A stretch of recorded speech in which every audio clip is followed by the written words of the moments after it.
അസ്സലാമു അലൈക്കും. നെനൂസ് വ്ളോഗിലേക്ക് എല്ലാവർക്കും സ്വാഗതം. ഇന്ന് ഞാൻ എല്ലാവർക്കും കഴിക്കാൻ പറ്റുന്ന ഒരു അടിപൊളി റെസിപ്പിയാണ് ചിക്കൻ്റെ. അത് ഫ്രൈ പറ്റാത്തവർക്കും ഏത് ഓയിൽ പറ്റാത്തവർക്കൊക്കെ കഴിക്കാൻ പറ്റുന്ന ഒരു വിധത്തിലാണ് ഞാൻ ഇന്ന് കാണിക്കാൻ പോകുന്നത്. ഇത് സ്കിപ്പ് ചെയ്യാതെ കാണുന്നത് അടിപൊളി റെസിപ്പിയാണ്. എണ്ണ പറ്റാത്തവരും പൊരികൾ പറ്റാത്തവർക്കൊക്കെ അത് നല്ലൊരു ഉപകാരമായിരിക്കും. ഇതിലേക്ക് അധികം ചേരുവകളൊന്നും ചേർക്കണില്ല. കുറഞ്ഞ ചേരുവകൾ കൊണ്ടാണ് ഞാനിത് ഉണ്ടാക്കിയെടുക്കുന്നത്. ഇതിനും വേണ്ടിയിട്ട് ഞാൻ 1 കിലോ ചിക്കനാണ് എടുത്തിട്ടുള്ളത്. ചിക്കൻ നന്നായി കഴുകി വെള്ളം തോർന്നതിൻ്റെ ശേഷം ഒരു ബൗളിലേക്ക് ഇട്ടുകൊടുത്തു. ഇതിലേക്ക് 100 ഗ്രാം ചെറിയുള്ളിയും 1 കൈപ്പിടി കാന്താരി മുളകും 2 തണ്ട് കറിവേപ്പിലയും ചതച്ചതാണ് ഞാൻ ഇതിലേക്ക് ആദ്യം ഇട്ടുകൊടുത്തത്. പിന്നെ ഒരു കോഴിമുട്ട പൊട്ടിച്ചൊഴിച്ചു കൊടുക്കാം. കാന്താരി ചിക്കനാണ് ഇതിന് ഞാൻ പറയുന്നത് പേര്. കാന്താരിയാണ് കൂടുതലായി ഞാൻ ഇട്ടെടുത്തിട്ടുള്ളത്. 2 ടേബിൾ സ്പൂൺ ഇഞ്ചി വെളുത്തുള്ളി പേസ്റ്റ് ഇട്ട് കൊടുക്കാം. അത് ഞാൻ ആദ്യം ഇതിൻ്റെ വീഡിയോ ഞാൻ ഇട്ടിരുന്നു. ഇത് കാണാത്തവരൊന്ന് കണ്ടു നോക്കുകൊണ്ട് നല്ല ഉപകാരപ്പെടും. 1 മാസത്തിനോ 2 മാസത്തിനൊക്കെ നമുക്ക് ഇതേപോലെ ഉണ്ടാക്കി വെച്ചാൽ അധികം ജോലികളൊക്കെ കുറയും. 1.5 ടേബിൾ സ്പൂൺ കാശ്മീരി പൊടി ഇട്ട് കൊടുക്കാം. അത് ഓപ്ഷനിലാണ്, ഇട്ട് കൊടുക്കണമെങ്കിൽ ഇട്ട് കൊടുത്താൽ മതി. ഞാൻ വീഡിയോക്കും വേണ്ടിയിട്ട് കാണാൻ ഭംഗിക്കും വേണ്ടിയിട്ട് ഇട്ട് കൊടുത്തതാണ്.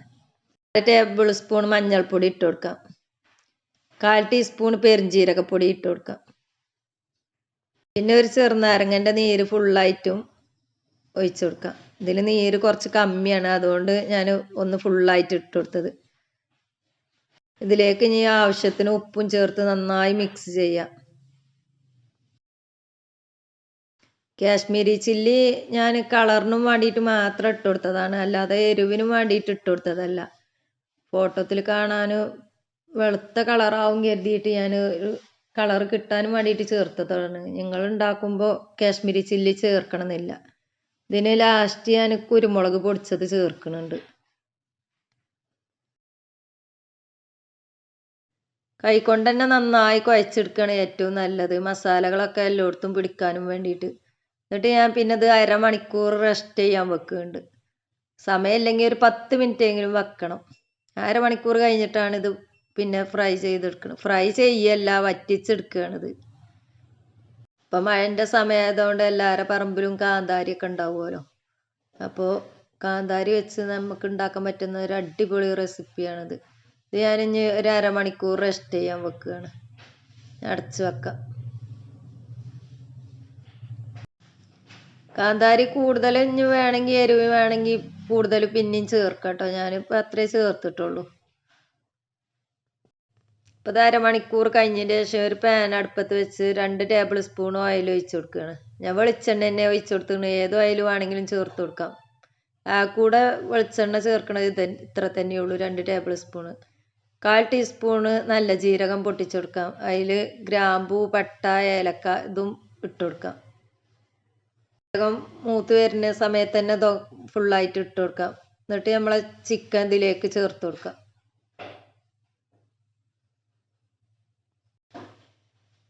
ഇതേ രീതിയിലൊന്ന് ഉണ്ടാക്കിയിട്ട് നിങ്ങളൊന്ന് അഭിപ്രായം പറയുന്നുണ്ട്. നല്ല അടിപൊളി ടേസ്റ്റ് കാരണം തീർച്ചയായിട്ടും.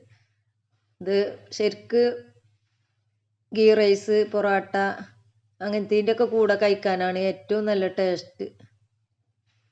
നമ്മളെ സാധാ ചോറിൻ്റെ കൂടെയും കഴിക്കാം. ഇപ്പം ഇത് ഹൈ ഫ്ലെയിമിൽ തന്നെയാണ് ഞാൻ വെച്ചിട്ടുള്ളത്. ഞാൻ കുറച്ച് കഴിഞ്ഞതിന് ശേഷം ഞാൻ ലോ ഫ്ലെയിമിലാക്കും. അപ്പോൾ ഞാൻ പറഞ്ഞുതരാം. ഇനി ഒന്ന് ഇളക്കി കൊടുക്കാം. നന്നായി മിക്സ് ചെയ്ത് ഇടയ്ക്കിടയ്ക്ക് ഇളക്കി കൊടുക്കണം. ഇതിൽ നിന്ന് കറി വേറെ ഒന്നും ഗ്രേവി ഒന്നും ആയിട്ട് ഇതിൽ നിന്ന് വന്ന് കിട്ടിയിട്ട് വേണം, അല്ലാതെ വെള്ളമൊന്നും ചേർക്കണില്ല.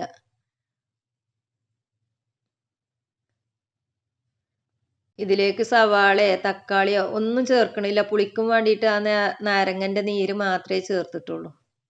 ഇത് അടച്ച് വെച്ച് ലോ ഫ്ലെയിമിലാക്കി ഞാൻ. പറ്റ ലോ ഫ്ലെയിമല്ല കേട്ടോ, ഒരു മീഡിയം ഫ്ലെയിമിലാണ് ഞാൻ ആക്കിയത്. ഇതിൽ നിന്ന് തന്നെ ഇതിൽ നീര് വെന്ത് കിട്ടണം, അല്ലാതെ വെള്ളം ചേർക്കണില്ല. വെള്ളം ചേർത്ത് കഴിഞ്ഞാൽ പിന്നെ അത് ഏറിയും. ഇതാണ് അടിപൊളി ടേസ്റ്റ് ഉണ്ടാവുക. ഇപ്പം കണ്ടോ, ഇതിൽ തന്നെ നീര് വരുന്നത്. ഇതിൽ കടന്ന് തന്നെ നമുക്ക് വേവിച്ചെടുക്കാം. വേറെ ഒരു വെള്ളത്തിൻ്റെ ആവശ്യമില്ല. അതിൽ നിന്ന് നന്നായി വെള്ളം വരുന്നുണ്ട്. ഓരോ ടൈമിലും ഞാൻ കാണിച്ചു തരാം. അപ്പോൾ ഇത് ഇനി ഒന്നുകൂടി അടച്ച് വെക്കുകയാണ്. ഒരു 5 മിനിറ്റ് ആയതിൻ്റെ ശേഷമാണ് ഇപ്പോൾ ഞാൻ ഇത് കാണിക്കണത്.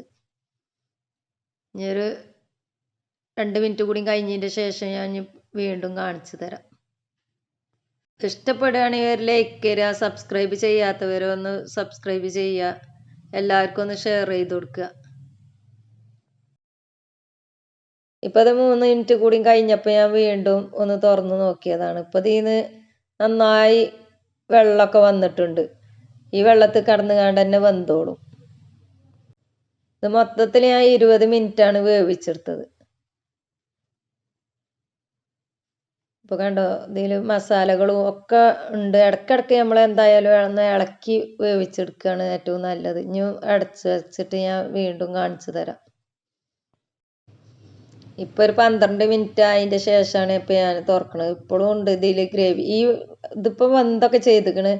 ഇങ്ങനെ ഗ്രേവി വേണമെന്നുള്ളവർക്ക് ഈ സമയത്ത് തന്നെ സ്റ്റൗ ഓഫ് ചെയ്യാം. ഓഫ് ചെയ്യുന്നതിന് മുന്നേ കുറച്ച് കുരുമുളകും പൊടി ഇട്ട് കൊടുക്കണം. അങ്ങനെ ആകുമ്പോൾ ഞാൻ ഇത് ലാസ്റ്റ് വെള്ളമൊക്കെ വറ്റിയതിന് ശേഷമാണ് ഞാൻ കുരുമുളകും പൊടി വിതറി കൊടുക്കുന്നത്. ഇനി ഇതിങ്ങനെ വറ്റിച്ചെടുക്കുകയാണ് ഞാൻ ചെയ്യണത്. ഇതിപ്പോൾ വെന്തൊക്കെ ചെയ്തിട്ടുണ്ട്, നന്നായി വെന്തിക്കണം. കൊളസ്ട്രോൾ ഉള്ളവർക്കൊക്കെ കാന്താരി കഴിക്കണത് നല്ലതാണെന്ന് പറയും. അപ്പോൾ ഇങ്ങനെയൊക്കെ ചെയ്തെടുത്താൽ മതി. കാന്താരി മാർക്കറ്റിൽ നിന്ന് വാങ്ങാനും കിട്ടും ഇല്ലാത്തവർക്ക്. ഞാൻ അപ്പോൾ അതിങ്ങനെ ഇളക്കിയാണ്ട് വെള്ളം വറ്റിച്ചെടുക്കുകയാണ് ചെയ്യണത്. ചെറിയൊരു ഫ്രൈമായിരിക്കും. അങ്ങനെ ആക്കിയെടുക്കണമെങ്കിൽ അങ്ങനെ ചെയ്യാം. അധിക പേർക്കും ഫ്രൈ ഒക്കെ കഴിക്കാൻ പേടിയാവും, എണ്ണ നല്ലോണം ഉണ്ടല്ലോ എന്ന് കരുതിയിട്ട്. ഇതിലിപ്പോൾ ആകെ 2 ടേബിൾ സ്പൂൺ എണ്ണ ഒഴിച്ചിട്ടാണ് ഞാനിത് വേവിച്ചെടുക്കണത്. അത്രയും വേണ്ടെങ്കിൽ അത്രയും ചേർക്കണം എന്നില്ല.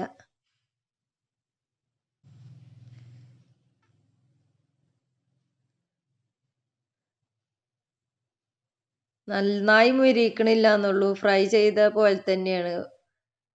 ഇതിലേക്ക് ഞാനൊരു 3/4 ടീസ്പൂണ് കുരുമുളകും പൊടി ഇട്ട് കൊടുത്തു. കുറച്ച് കറിവേപ്പില ഇട്ട് കൊടുക്കാം. കറിവേപ്പില ഞാൻ മസാലയിൽ അരച്ചെടുത്തിനു. ഇപ്പം വീണ്ടും കുറച്ചുകൂടി ചേർത്തതാണ്. കറിവേപ്പിലയൊക്കെ ഏറ്റവും നല്ലതാണല്ലോ, എത്രയും കഴിക്കണത് നല്ലതാണ്. ചിക്കൻ കിട്ടുന്ന സമയത്ത് ഇതേപോലെ ഒന്ന് ഉണ്ടാക്കി കൊടുത്തു നോക്കൊണ്ട്, എന്തായാലും ഇഷ്ടപ്പെടും. ഇതിപ്പോൾ നന്നായി വെന്ത് കയ്യിൽ പിടിക്കുമ്പോൾ തന്നെ വെറുതെ അങ്ങനെ പോരുന്നുണ്ട്. കുക്കറിൽ വേവിച്ചെടുക്കണമെങ്കിൽ അങ്ങനെയും ചെയ്യാം. അപ്പോൾ ഗ്രേവി കുറച്ചുകൂടി കൂടുതലായിട്ട് കിട്ടും. അപ്പോൾ അതിന് വേണ്ടിയിട്ടാണ് ഞാൻ ഇങ്ങനെ വേവിച്ചെടുക്കണത്. കുക്കറിലാവുമ്പോൾ പെട്ടെന്ന് നമുക്ക് ജോലികളൊക്കെ പെട്ടെന്നാവും. വയറ്റോ ഒന്നും വേണ്ട, കുക്കറിൽ വേവിച്ചെടുക്കാം. പിന്നെ വെള്ളം വറ്റിച്ചെടുക്കേണ്ടി വരും. ചിക്കനിൽ മസാലകളൊക്കെ നന്നായി പിടിച്ച് നല്ല അടിപൊളി ടേസ്റ്റുമാണ്.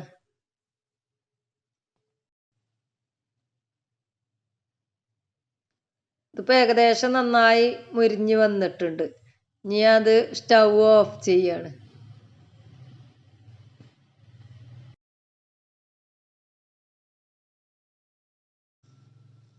ഇപ്പം ഞാൻ സ്റ്റൗ ഓഫ് ചെയ്ത് പ്ലേറ്റിലേക്ക് മാറ്റുകയാണ്. ഫുള്ളായിട്ട് ഞാൻ പ്ലേറ്റിലേക്ക് മാറ്റിയിട്ടില്ല, കുറച്ച് മാത്രമേ മാറ്റിയിട്ടുള്ളൂ. അടുത്ത വെറൈറ്റി വീഡിയോയുമായി കാണാം ഇൻഷാ അല്ലാ.